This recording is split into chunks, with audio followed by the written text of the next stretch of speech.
Greetings, greetings, greetings. We are in the lab. Oh, no, we're not in the lab. We're not in the lab. We are in one of the levels of heaven. We're in one of the levels of heaven. We are here. We are here. And again, this is part two of what we had going on last week. And we got our special guest. And say, all our guests are always special. And we got Dominic in the house. Got Dominic. Glad to have you back, Dominic. We got Chase in the house. We got Chase in the house. Glad to have you back, Chase. We got Ivan in the house. Glad to have you back, Ivan. And we got Lindsay in the house. And joining us, we got one of my people, one of my great scholars from Savannah State University, who's in Jacksonville, Florida, and Nassau County, Florida, and in Duval County. We got Malik in the house. Malik, glad to have you join us. And so we're continuing the conversation that we had. But now this time we're going to get into, and that's we're going to jump right into it. And this is about the vision. What is your vision for us in the present and in the future? What is your vision for us in the present and the future? What you desire for us in the present and in the future? What we're going to do, and we've been told we have only 58 minutes tonight. 58 minutes. We've been given an additional 1 minute by the producer, Julius Hall. We're moving up in the world. We still don't have the telethon time. We don't have the 5 hours or 12 hours or 24 hours, but we got at least an additional minute right now, 1 minute. Glad to have you all joining us for Run Tell That. We say share, share, share. We're going to start with Lindsay. Lindsay, what is your vision for the present and the future for us? Hi. Hi, everyone. Thanks for letting me kick it off. Oh, my goodness. Yes. I mean, in continuation, of course, just if my vision for the present is just, and for the future is for the people to be empowered and for us to take control of our living conditions. So it's like, but that's like long term. I would just love to see people right now, but that's going to take people waking up. So, in order for people to be empowered, people have to be aware of it. And I think we're still in those beginning stages of building people's awareness of their capacity and their capability to truly do these type of things, Okay. All right. So Ivan, what's your vision? Again, this one again is full and is open. What's your vision for the present and the future? What do you desire? For the present, what I really desire is a building of the consciousness of not just the classes, but the races, but just who ourselves and our place in our country and the world as well. And from that, I really do want to see a teardown of all the divisions we put across from us and a realization of the exploiters above us, be it the owners, be it the racists, be it whoever they are. For the future, I want to see, and this might seem a little vague, but a return to community. People nowadays are so terrified of each other. There's a process called alienation. We don't trust each other. We don't trust our neighbors. We don't trust the people who we work with. We're so terrified of each other. Once we realize we have this consciousness across hopefully globally, we will be able to start building these communities, and from then we can actually achieve our freedom. Nobody does it alone. It takes they say it takes a village, but where are the villages? So return to that and creating a world where profits are decentralized, where growth is especially decentralized, and community and material conditions of said communities are prioritized is what I'd like to see in the future. Okay. All right. Chase, what is your vision? What is your desire for the present and the future? Well, for the future, I definitely want to, I agree with Lindsay and I agree with Ivan.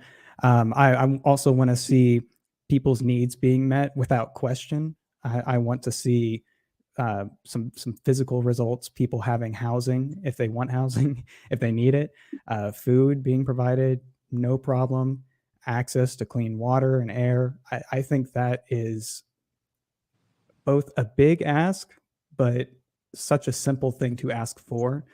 And that's what I primarily hope for, is just access to necessities, because it's so hard for so many people for not a lot of good reason, in my opinion. But as a part of that, what I want in the present is I want to start seeing those seeds being planted. I want to see some action taken today that's going to pay off in the future. For a quick example, a lot of affordable housing that we see comes from older buildings. You don't build a brand new facility specifically for affordable housing. You typically don't do that.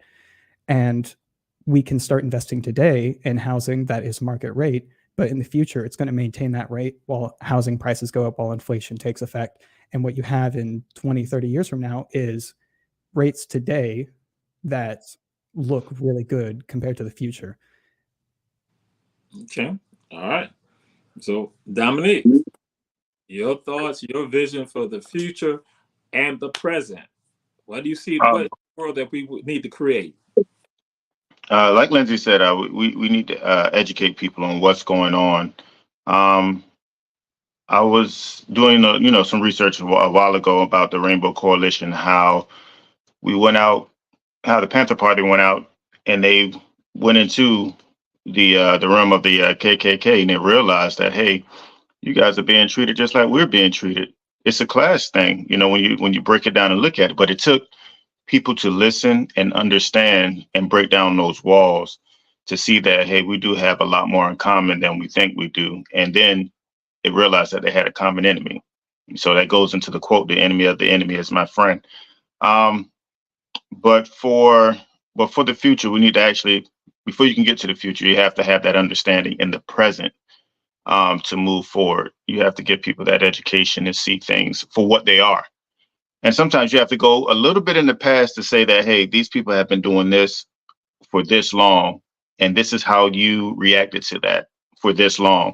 So sometimes you have to show people either the error of their ways or the way that they were, the steps that they took to get to where they are. If they were great steps or not so great steps, are we learning from our past so we can have a better present to ensure a better future, so we can make a plan to go into the future. For the future, I do see that more people are understanding of what's going on, what they've done, so that they can make better decisions in the future. But it takes planning. Everything takes planning, proper planning, right? Okay. And Malik, Austin Malik, coming from Duval. Peace. How y'all doing? I have just two simple points. My vision for the future and for the present is really just to see more youth in power, people younger than my age, people around my age, to see more of us in positions of power. That's what for the future. And I would like knowledge of wealth. Two simple points that I wanted to make: knowledge of wealth and to see more youth in power, people my age. Oh, yeah. Okay. Okay. All right. Okay. What's your schedule? But I believe that what we're doing now is a pivotal point into going into the future. As long as we stick by what we're doing, what we're talking about, and reaching out and getting other people involved, that's one of the biggest things that's going to carry over into this future that we're planning on, that we do want to see. Getting back to our peers, our counterparts, those are within our circle, because I'm pretty sure that those people have their own circles as well. It's all about spreading the word, spreading the news. And I just go off the camera for a bit because I got someone coming here, have one of my people doing the work. And it's fitting with regards to that, because I was with someone yesterday and we discussed about, I'm going to say this, there are pockets of power that we see, but don't manifest itself with regards to what they're doing. We see that there's a generation of people that we're going to call the elders. The elders, they are vested, they move with regards to power. That's not to say that they have a full understanding of the power that they have and how to use the power in the right way. So we got that pocket. then people tend to think that then you have what we call, say, the middle-aged group with regards to this pocket of power. Now, what is surprising, the group that's right after the elders, that's right on that borderline with regards to them, with regards to the pocket of power, what we're looking at, we kind of tossed it out there last week, are people who are young people, they don't say from teenagers up and going to their 30s, and I'm gonna just say into their late 30s, that they are like the second wave of that pocket of power. And so, Nick, what you're throwing out there, and that's a part of what I want to get into with you all, saying that what is the work that we need to be doing with regards to us? Because somebody realized that we could have made a change here just in Savannah, Chatham County alone, if we had that group, that 18 to that 30, to go into the 30s, if they understood the fullness of the power. What do we need to do? Because, see, that's why I wanted y'all to talk about this vision and this dream of what we need, and not dream, but the reality that we have to bring forth is not something that, again, that we're going to leave up to somebody who's 84 years old, somebody who's 90 years old, somebody who's 70 years old, who they're basically are now about to now retire, relax, and all that. Well, we need the people who are still going to be here for another 5 and 6 decades. We need them to make sure that this planet, that this community, that where we are is straight. So how do we get that second wave, like I said, that second wave of power to understand, to utilize it and make it happen? Because that's why I wanted y'all to give you a vision. Because it ain't about, I'm like saying, how I've always felt is that if I think it, it's up to me to manifest it. And guess what? It's not just me out there think like that. It's other people out there too. And that's where we have to have that communication. We have to talk with regard to that. So I'm throwing it out there to Austin, Malik, like, what do we do with regard to not getting that second wave, to understand the power that they got and how to manifest it and make it happen?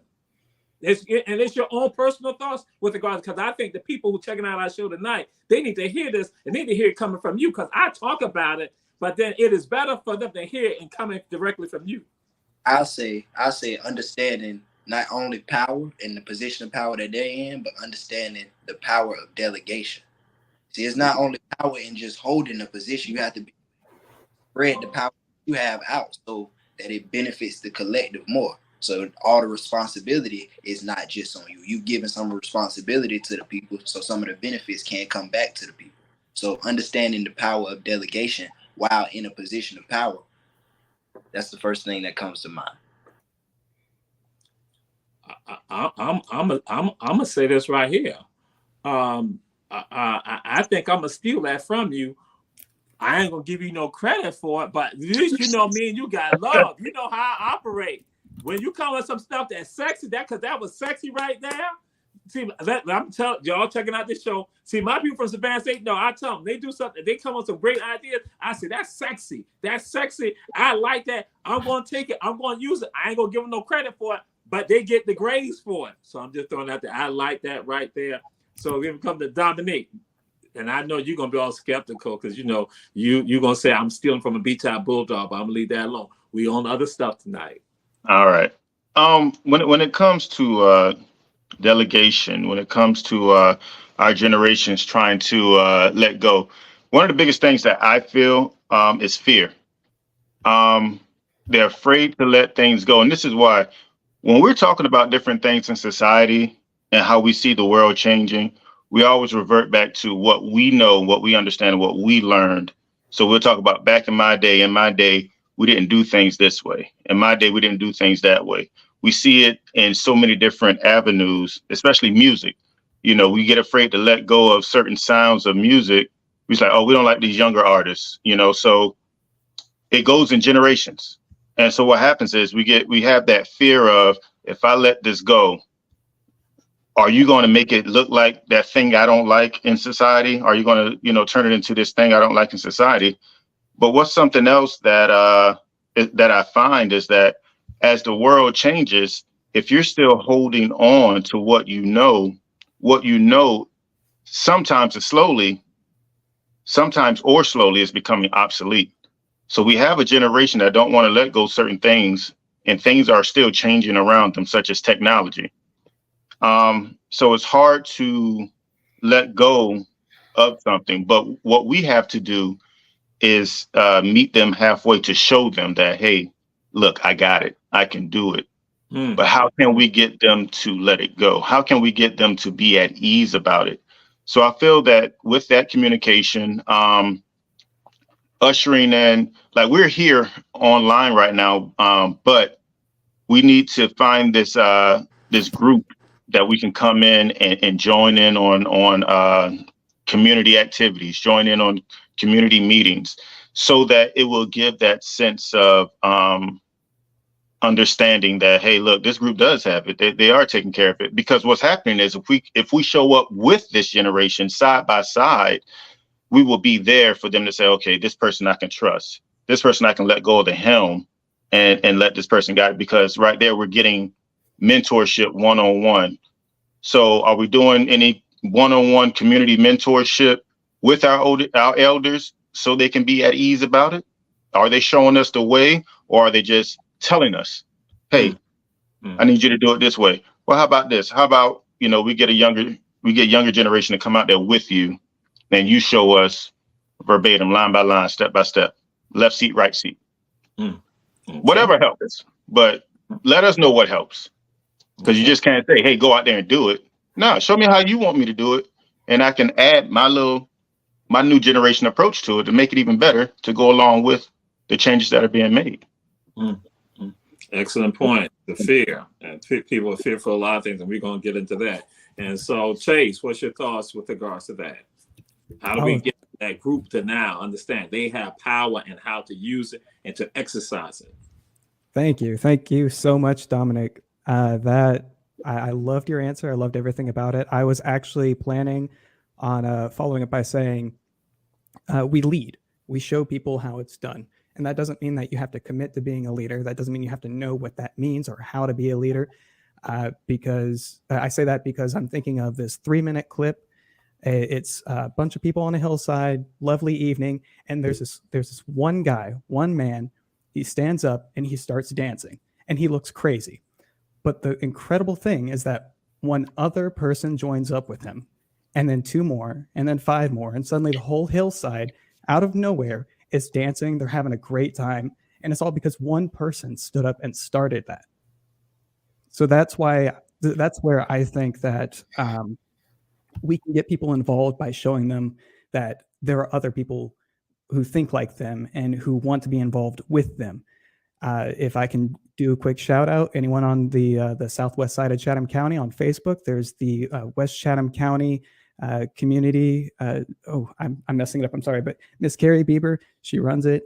It's one of those tight-knit community things that you can go to. I'm sure your neighborhoods have something like that. If you show up, you'll find there are other people. All right. Yes. And Ivan, again, what's your thoughts with regards to how do we get this group, again, this second realm, to understand the power that they got and to utilize it? Yes, and what very often happens is, well, the best way to do is like, people are not happy, or it may not, that's the wrong way to go, but people can be upset or frustrated by their state, right? You can gather around that issue. There's a series you could follow. You could first gather, whether that be, whether it be a union or a local group just upset about something in town, gathering up these people at the point of what they want to change. And then it literally can follow a linear steps: education, agitation, and action, where you find these people, we learn everything we can to a certain extent of this issue, and also in that process learn about each other and other things we care about, so we can expand their goals and horizons and keep growing that group while we're doing this.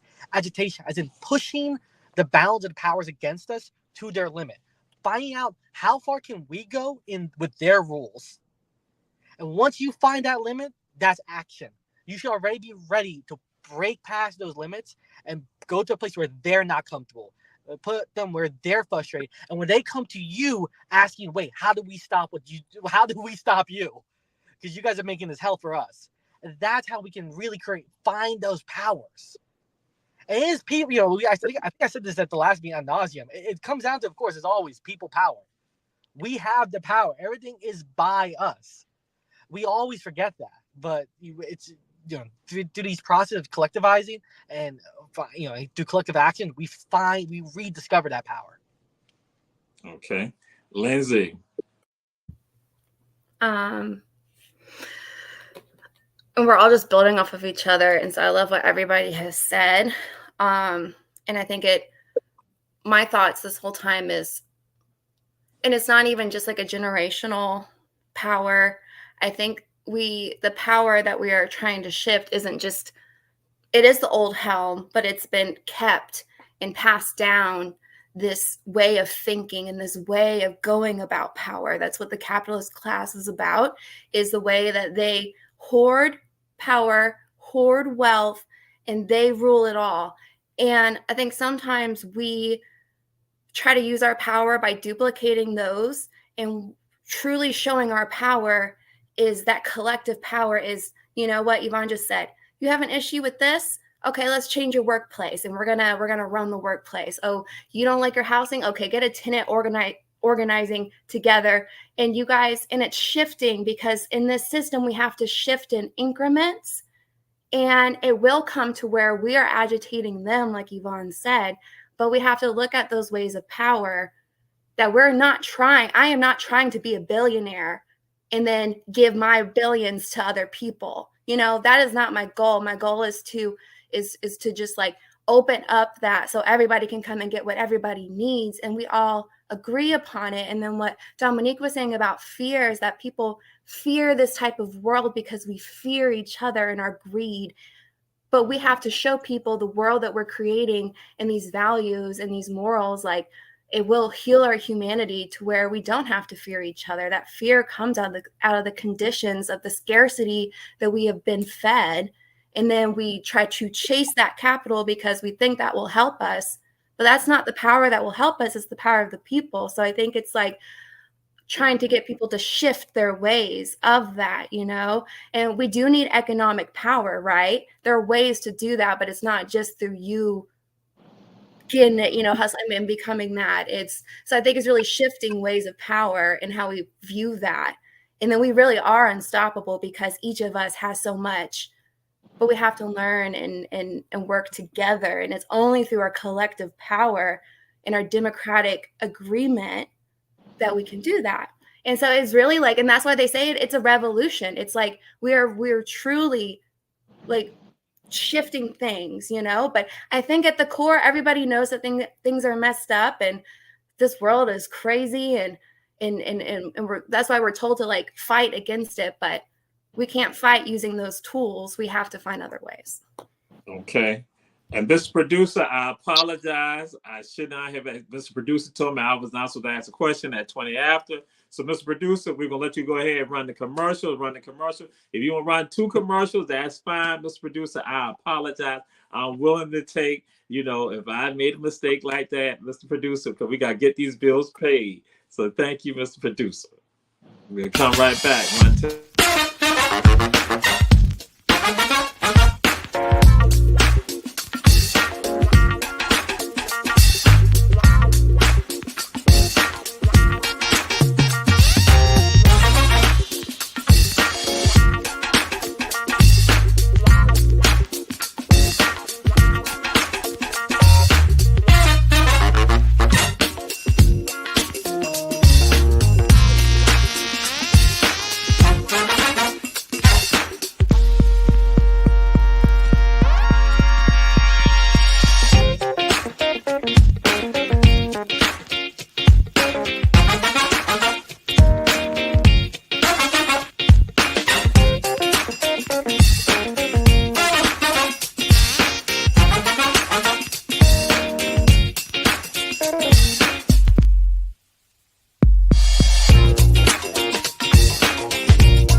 And we are back. This is Run Tell Dad. We have Dominic Crumley. We have Lindsay LeGrovenstein. We have Chase. We have Austin. We have Yvonne, Jamal. We are here together. We're here together.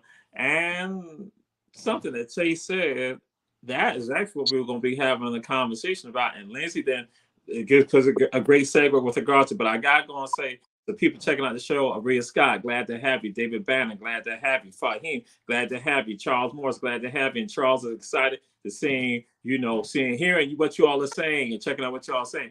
And see, Mr. Producer, I already know what's going on in your head right now. You're saying to yourself, because you've been wanting to have a show like this with folks from that 20s up to their 30s, you have wanted to have a show like that. And so I know you are plotting and planning. You're going to be trying to contact Chase. You're going to try to contact Dominic. You're going to try to contact Lindsay and Austin and Yvonne. You're going to try to contact all of them and say, listen here, we need y'all on the show on our Black Media platform where y'all talking about this all the time. I already know what you plan on doing. You coming at me like that. I already know the trickery. I know the trickery.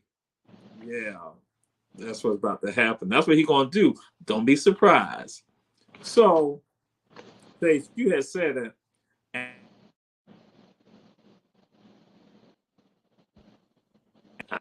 I'm on the phone, had a call come in, but you had said it, and you talked about something, and Dominic, you said it, and Lindsay, you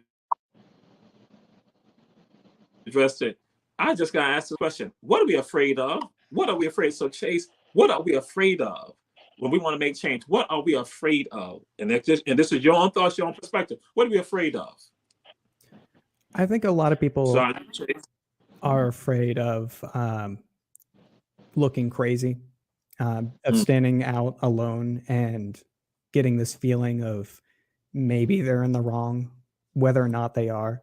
I think a lot of people are afraid that if they try to take action, they'll fail, and failing does hurt. And especially when it's something as important as anything that can affect your future, from like a rezoning to petitioning, to fighting for organizing in the workplace or in a tenant union. It hurts to fail, but you still got to try. And that goes back to where I think it helps a lot if people can see even just one other person who's trying to do what they're trying to do. One person that they can grab onto and say that we're not crazy. One person that they can grab onto and say, we share these ideas and we can talk about it and we can build off of each other. Most importantly of all, we can throw ideas back and forth and really develop what it is that we're trying to do and what we're trying to say. All of this does come down to people power. It comes down to taking action as a community, because we're not just trying to say that we're changing the world how I want it. We're trying to say we're changing the world in a way that we want it, in a way that benefits everybody. And that takes conversation. That takes people talking with each other so that we can agree on what we want. And also so that we can all then talk to the people in power, or shout at them, or kick down their door, or whatever it takes. But in any case, do it while shouting at them. This is what we want. Okay. Yvonne, that, you've been doing work with regards to Cop City. And so again, why do you not have fear? I really, some stick to it. Why do we have fear? Why are we afraid? Here, because you go to Cop City, you get engaged in that. So why we have fear? What's your thoughts on that? I'd say we have, I would say it's, if you want to get really philosophical, why we have fear, it's because we fear death. But the two main fears we have are, I think, especially in this space where I'm at, is failure and repression.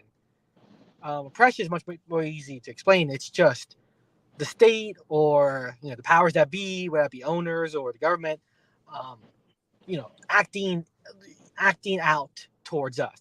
Would that be me losing a job opportunity, going to jail? These are scary because they hurt your life. They negatively impact my standard of living, my ability to live the life I want, the way I want to, the way I think I should. Failure is much more innocuous, and it's also much more vague. Because that's the one we have to get rid of, because in these spaces there's no such thing as failure. It's always moving forward. I wish I could get into it, but there's a there's two brilliant anarchist people that I really love to organize with, and they have this analogy of the archer, and basically what we're aiming for is this mark, and if you miss your target, if the archer misses the target, they should not give up. Every single missed shot is a chance for correction and hitting that mark, and that's the way we need to approach our organizing and get rid of that feel of failure. Repression we can't get rid of. That's always going to be there until the powers that would harm us are eliminated. But failure needs, and that fear of it needs to be just eliminated from our minds and vocabulary.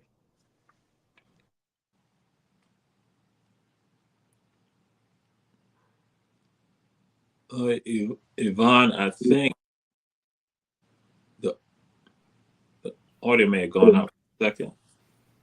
Oh, You want to finish that? All right. And did I cut it out there? Yeah, Oh man.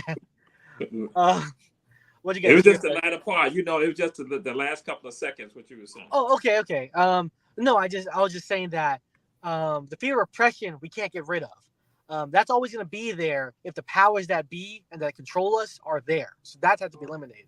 The fear of failure has to, at least from ourselves, be eliminated from our minds and vocabulary, because we can't be afraid to fail. Because we have to always be willing to take that next step, to take that next shot, so we can hit our targets. Okay. All right. So we now come back to you, Lindsay. You gave some with regards to this. Yeah. I would say, so like, we can go a lot, but what I was saying about fear and how we want to, change power and take the power from, the older, not even the older generation. It's about like that transition.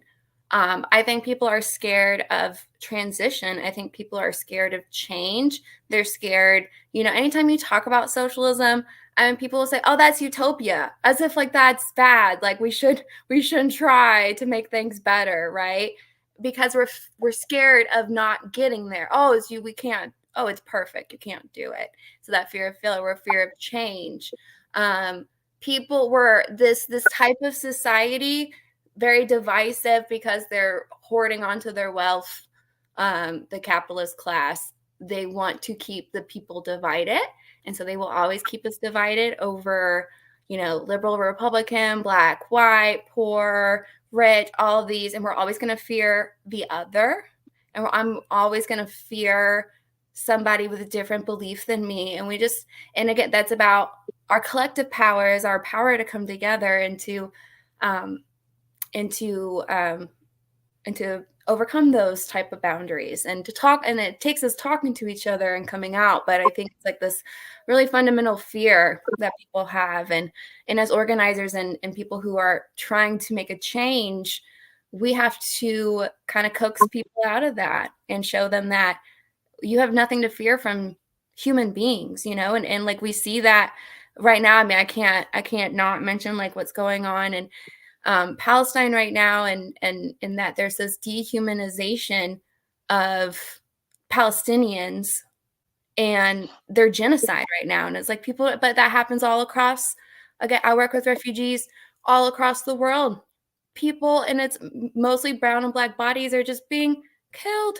And it's like, we don't care because we're not viewing people in that lens of like compassion and humanity. And we may not fear them, but that stems from that.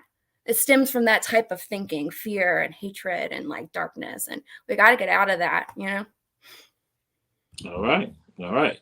Nick. One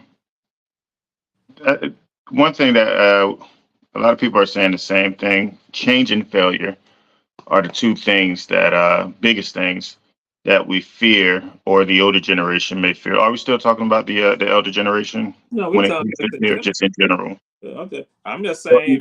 Well, that in general, it's an innate thing that we fear change, because we find comfort in things, in repetition. We find comfort in doing the same thing because it's a pattern. And so we know through that pattern of nothing changing, we won't fail because that pattern isn't changing.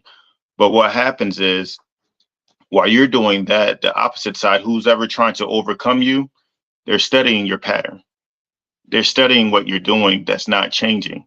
So they're developing a way, will develop a way to disrupt what you have going on. So while you're not there, so now you're gonna have fear because something has changed in your plan, something has changed in your everyday steps, in your pattern.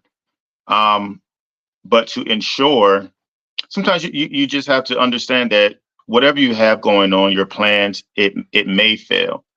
The only thing to help that is develop more than one plan. And how you develop more than one plan, you may have to incorporate somebody else. You may have to engage in getting a teammate. You may have to develop a better operation. You have multiple people, you lessen your different ways of failure. And then you have more ideas from other people. So to combat fear, you really have to set in place more than one plan, more than one way of doing something, of handling something, or taking care of anything. That's what knocks that out. Prime example, Malcolm X, he was a threat because he didn't display fear. Even if he had it, he didn't display it, so he became a threat. He's like, I don't fear you. So you're going to get what's happening. Change is going to come because I'm not afraid of anything. So we have to get to that point. So, and if you do find yourself being fearful of those type of things, that might be your way of saying either I need help or I need to have assistance to help me carry over. Okay. All right. So, Malik, fear. Dominique, Fear, huh? Dominique, I love what you just said, brother. And I don't know if these are the words you were looking for, but the words I heard was the fear of a revolution. And when I was thinking about those words, it's like, well, this world born and this world revolves. This world continues through revolution. So why us as humans, why do we take the time to fear the essence of voting against what we don't agree with as people? And with that, I just wanted to say that another thing that we may fear as a majority, thinking that we're a minority, we may fear ourselves, because everyone that we see is a reflection of ourselves, whether we like them or we don't like them. So sometimes that keeps us from coming together for the greater good because we fear ourselves. Sometimes we fear looking in the mirror so much that it unites with the other parts of ourselves that can help us get to the top. And going back to the point, I don't know which person said it about the one person dancing and then the entire group of people dancing. Now we don't look crazy. Chase. Mm-hmm. Yeah, Chase hit on that. Well, actually, I was going to share this. So because Malik has been in the class with me, and this is why I share with people, y'all heard me talk about this, the Our Black Media Network, and y'all see me do some of my presentations. I talked about this right here. I tell folks, I say, I don't care if 1,000 people tell you a lie. You know the truth, you stand on and speak the truth.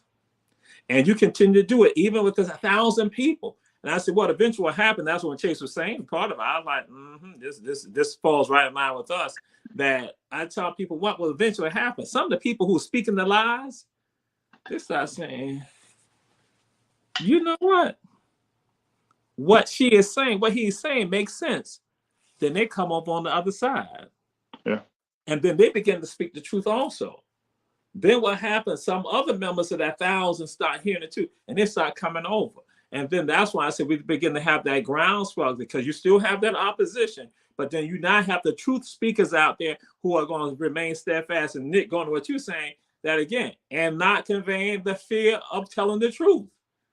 They are resolute and they are dedicated to the truth to make sure that we change the dynamics here. And so what we're about to do right now, we are about to go to another commercial. Mr. Producer, we can go to another commercial. It is 41 minutes, so it's not at 45. It's 41 minutes, so we're going to go to a commercial, come right back. This is Run Tell That.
We are back. This is Run Tell That with Jamal Toure. Got Chase Rosen in the house. We got Dominic Crumbly. We got Lindsey Grovenstein. We got Austin Malik. And we have Yvonne in the house. Yvonne is actually a person that I was going to go to with this next question. And it comes down to something what y'all are saying. And Lindsey kind of like, because again, we see some good segues with regard to what you all are talking about and with your regards to your responses. And I have to share this with you. Support our advertisers. Davis Johnson Bozeman Law Firm with offices in Atlanta, Statesboro, and Savannah. Kim's Cafe, 714 MLK Junior Boulevard, right here in Savannah, Georgia. Shepherd's Food and Gas on Styles and Gwinnett Streets here in Savannah, Georgia. And One Price Cleaners in Garden City in the Farmers Market. Support them because they help make it possible for us to have these dynamic people on the airways with you right here. Check us out on YouTube channel, Our Black Media channel on YouTube, and Our Black Media Network on Facebook. And so now it comes down to this. Yvonne, what do you see as being the greatest threat or threats to us right now with regards to how we function? What is the greatest threat or threats that you see? Because you mentioned about with regard to Cop City. I'm just saying, what do you see with regard to that? What are the other things you see? What are the greatest threats to us right now? That the public, that people checking out the show, like Deidre Murray, glad to have you, Deidre, checking out the show, that they need to be sensitive to, and their antennas are not up with regards to that. Genuinely, I think the big threat to the people is climate change. I don't think there's anything around that. We're going to have climate refugees coming into this country, leaving this country, people being displaced, food shortages, water shortages. I almost don't want to dwell on it because it's so existential that it's hard to even it's so systemic what we need to do to fight against it. Perhaps I think the focus though is the power of the state. I think there's a rise in authoritarianism happening globally as well in America. That comes with direct repression as well as surveillance. They want to make it hard for you to act, both by attacking your actions and also intercepting you before you come to action. Making you scared to organize with your community and your affinity groups, making you scared to discuss these things. I've had this. I've had relatives tell me, don't be in these spaces, don't be on the streets. You're going to lose a job. You're going to lose, you're going to get questioned, whatever the hell. I would say that's, in terms of to be really wary for it, that's the biggest threat. Because it might in a way be bigger than the aforementioned climate change, because with that threat of the state's authoritarian oppression, we cannot do the other actions to stop, to stop the dystopia, so to speak. All right, Lindsey, what are the greatest threat or threats that you see out there for us? What's out there and that people need to have their antennas up and be aware of, and ultimately they need to get involved in some way, somehow? Yeah, I'll just agree. I agree with Yvonne, of course. And it's so crazy because it sounds so, like we're talking about these powers but we know that they're real and that their grip is deadly and that it has real effects on people. And it's not circumstance. It's not just coincidence. These are people in power making sure, lobbying politicians, and they don't listen to us. So it's falling into this kind of dystopia. It's late stage capitalism, and that's not just a buzzword, trend word that you see on social media. It's real. And what Yvonne is talking about, the state becoming more present and oppressive and authoritarian is so true. And that's so Cop City, for those who don't know about it, is a police training site in Atlanta that they're tearing down a forest to do. But they're calling it Cop City because it's literally a city that cops can be trained in, and they're learning how to tear gas people, militarization of the police. And they're doing this as a direct response to the 2020 George Floyd protests. They saw people getting in the streets dissenting, and they said, oh no, this is not happening again. Okay. And they are also, Georgia is also part of the GILEE program, which is the Georgia International, its acronyms, International Exchange Program, where they're actually sending our troops to Israel to be trained by the IDF, who who are in an apartheid state. And so there's this like coalition where we're proxy warring, and we're our military bases are everywhere, and we're like this empire that we're really trying to stay afloat through these aggressive means, and also trying to convince our people, you know, everyday Americans, that like that's okay. So you have Republicans and conservatives who are you know, some of them are falling into the trope of like super patriotism, but then you have these liberals as well who are falling into this like neoliberal like I'm just performative politics. It doesn't mean anything. And so it's sucking real politics out, and it's like draining the people who are really trying to make good change. And so I think that's like, it's like this, there's a lot of existential threats, and they're all like intersectional, and they're all a lot, right?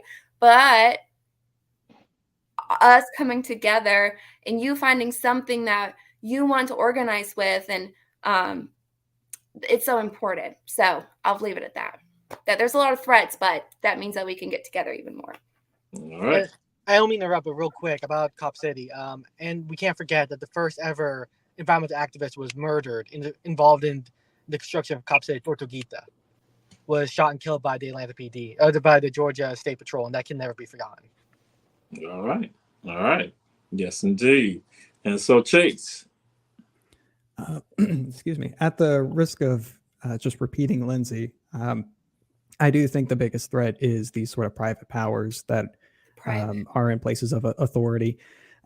Continuing to use Cop City as an example, a lot of the funding for that comes from private donations. There's an organization that it all gets funneled through, and that organization has a board whose members are made up of executives of big name companies. These are things that we don't want, but for whatever reason they may have, being profit, these private companies want Cop City. The auto industry and the oil and gas industries, they don't care about climate change because it makes them a boatload of money. It comes down to these authorities who have these capitalist interests and go on without the checks and balances that they need to ensure that we all continue to enjoy our life to the fullest extent, to have clean air, clean water, and to hopefully minimize this climate refugee crisis that Yvonne mentioned. I fully believe is going to be coming at this point. To answer your question more briefly, it's those corporate interests. Okay. And you were finished, Chase? Okay. And so, Austin. I'll narrow it down to 3 words, Doc. Greed, Okay. and deforestation. Mm. Without the forest, we can't breathe. Without the trees, we can't breathe. Classism stops everybody from getting access to what it is that we need, and greed. Even with Cop City, we can even narrow the Cop City down to those. How do they build it without tearing something down, without tearing some trees down? Deforestation was involved in building Cop City as well. So even in just that, greed, classism, and deforestation are some of the biggest threats to stopping us from doing what we need to do as a people. Okay. Hey, I'm sorry to jump in again. I just want to say, really, he's completely right about that. That's the reason why the movement used to be called Defend the Forest. It's now called Stop Cop City, because the forest has been declared a cut already. Wow. Okay. Nick, we come to you. All of those are the things that are hindering us. I will go to what we are seeing within ourselves. There's a big sense of individualism amongst us as a people. Like we can do everything on our own. We don't talk to each other anymore as a whole. As people in general. I've observed with the development of technology, we have social media. We have more technology in our hand than we used to have forever ago. We lost that village mentality as far as community. And with this individualism that we have, that seems to play well for the opposing forces, because by us not talking to each other, us not trusting each other, we tend to have to, we are actually, it's harder for us in this society with this individualism, because we can't knock on the next door and ask for, hey, I know we're going through things in this economy right now and it's hard, but we can't even ask for a cup of sugar because we don't know the person next door. You know, we walk by them every day. So it's hard for us to come together easily to make these changes and become a threat like we used to do. You know, there were a time where we can get together and have a house party to raise money, a rent party. We can't do that anymore because we don't know our neighbors anymore. We can't get the news out about what's happening in the community because of individualism. There's no more coming together. So, and when we do use social media, the majority of it seems like it's misused. We're just talking about a bunch of nothing. So that's what makes it hard to get the word out for us to progress as well. And what may have taken place to aid that, you know, gentrification or displacement. So you get to know your community, but over time, when you have to move away, you have to get to know more people. So that goes back to change as well. And, you know, just fearing. We don't want to talk to nobody else because we don't know how that person react. You know, that person may just snap at us. So we just confide in ourselves, individualism again.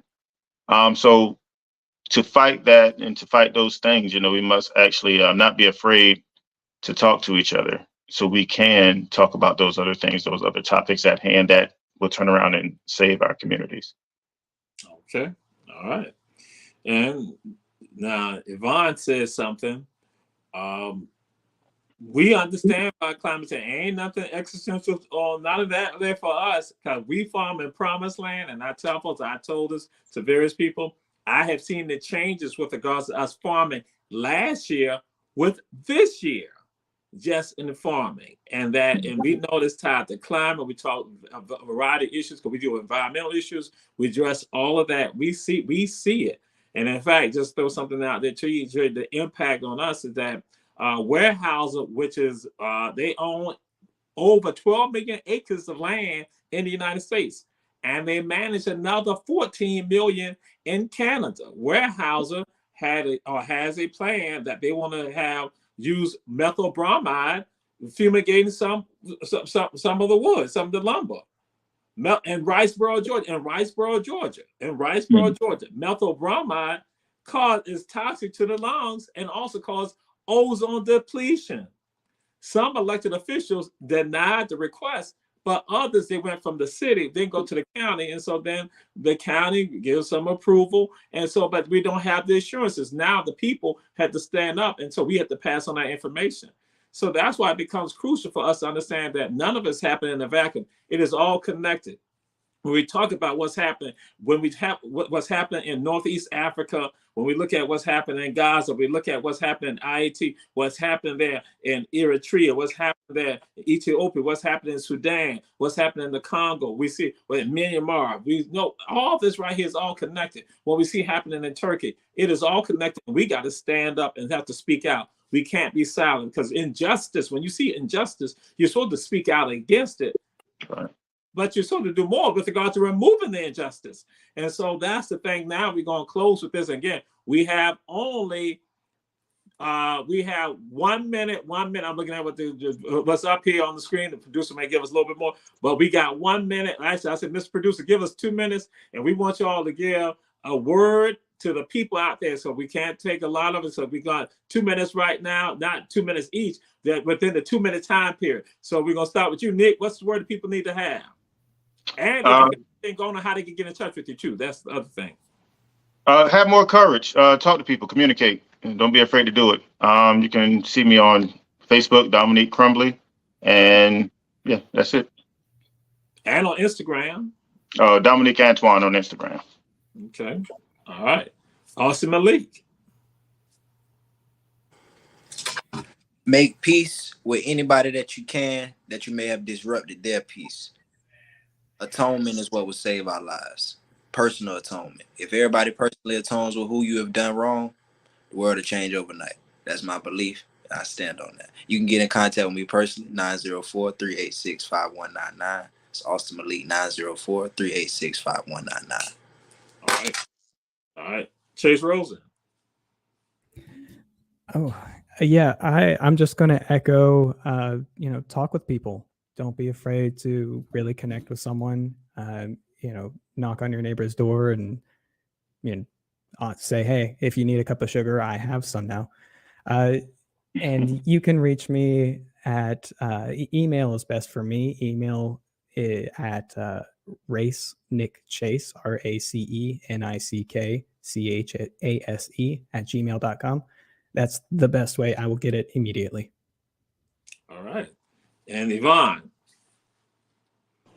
Yeah, best ways to reach me: email Ivan IVAN Weiss 1S 919 @gmail.com, or my Instagram, which is Ivan Weiss Palacios, or honestly Savannah DSA. Reach out to them, ask for me, you'll get me, and leave on. The only thing we have to lose is our chains. All right. Okay. Lindsay. Hi. Hope, believe in a better future. We can do this, but only together. Please, if you want to get in touch with any of us here, Chase, Yvonne, myself, we are with the Democratic Socialists of America. We have a Facebook and an Instagram. Look up Savannah DSA.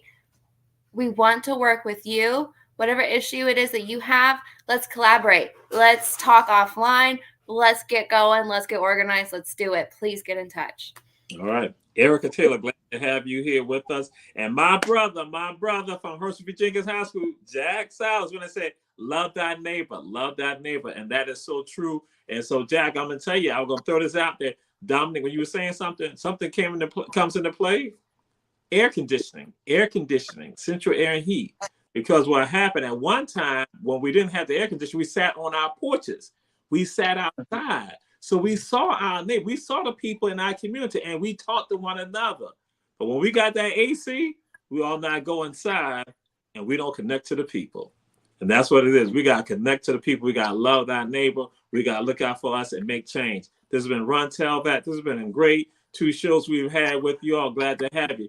Chase Rosen, Lindsay Grobenstein, Austin Malik, and also Quincy Jones, and now with us tonight, Dominic Crumbly and Yvonne. Now, he said Ivan Weiss, Yvonne, glad to have you all with us. And we say, check out the other shows coming.